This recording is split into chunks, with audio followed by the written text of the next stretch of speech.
아멘. 오늘 그 본문의 말씀은 하나님의 말씀에, 하나님의 뜻에 순종하는 삶을 살아가기 위해서 우리에게 있어야 될 중요한 신앙적 요소에 대해 가르치시는 우리 하나님의 말씀입니다.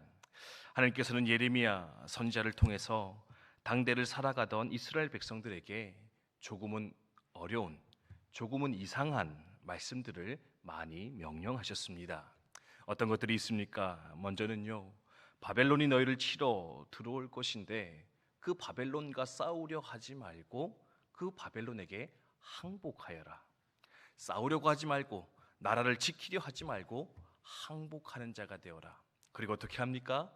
그 바벨론에 끌려 포로 생활을 시작하라. 하나님 명령하셨습니다.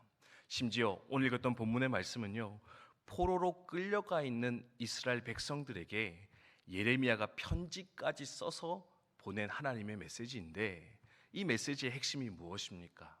포로로 끌려갔는데 거기서 돌아오려고 애쓰지 마라. 독립하려고 수고하지 마라. 너희는 도리어 그 바벨론 땅에서 집을 짓고 텃밭을 가꾸고 결혼하여 자식을 낳으라.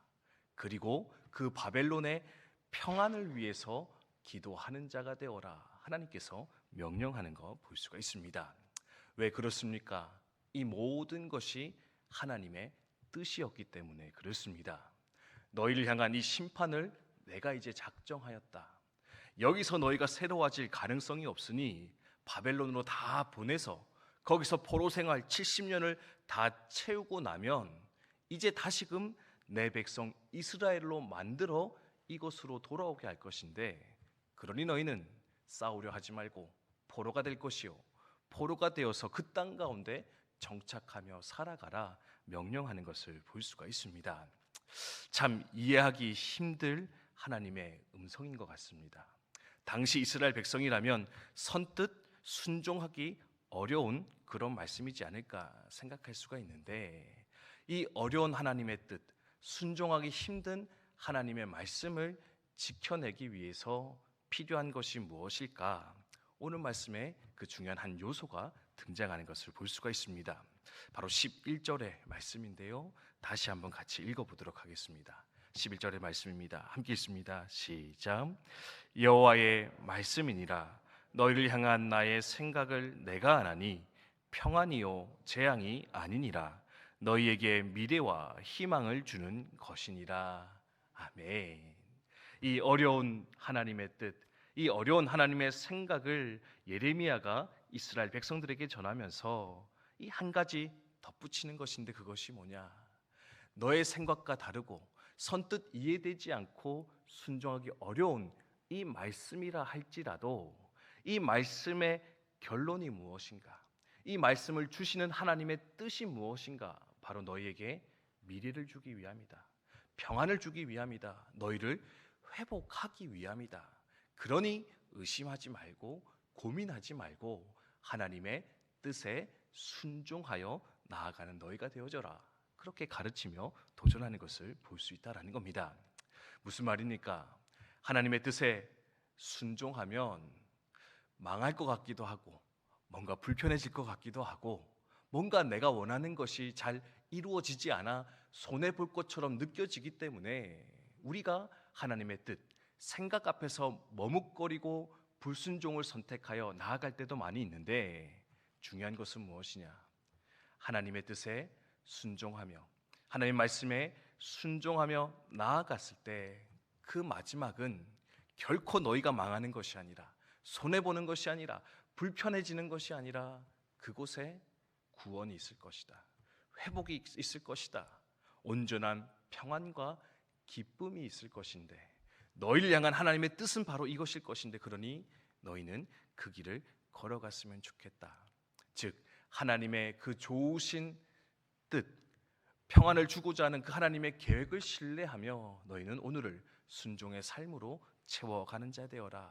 그렇게 요청하며 도전한 것을 볼 수 있다라는 겁니다.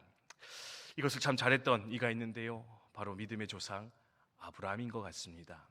여러분, 아브라함이 말년에 하나님께 어떤 명령을 받습니까? 네가 100세에 받았던 아들 이삭을 내게 제물로 바치라. 힘들게 얻은 이삭이었습니다. 하나밖에 없는 아들입니다. 근데 하나님 어떻게 합니까? 모리아 산으로 가서 내게 제물로 바치라. 말도 안 되는 소리지요. 순종하기 힘든 명령이었습니다. 근데요, 아브라함 어떻게 합니까? 그 말이 떨어지자마자 그 다음날 새벽에 일어나서, 아침 일찍 일어나서 그 아들 제물로 바치기 위해 모리아 산으로 출발했다 이야기를 하고 있습니다. 어떻게 이것이 가능할까? 모리아 산으로 가면서 아들 이삭과 아브라함이 대화를 나누거든요. 이삭이 이상해서 묻습니다. 아버지, 여기 나무 장작도 있고 제사 드릴 것들이 많이 있는데 제물이 없습니다. 양이 없습니다. 제사하려면 제물이 있어야 되는데 그 제물은 어디 있습니까? 그러니까 아브라함이 말하죠. 하나님께서 준비하실 거야. 하나님이 다 생각이 있으셔.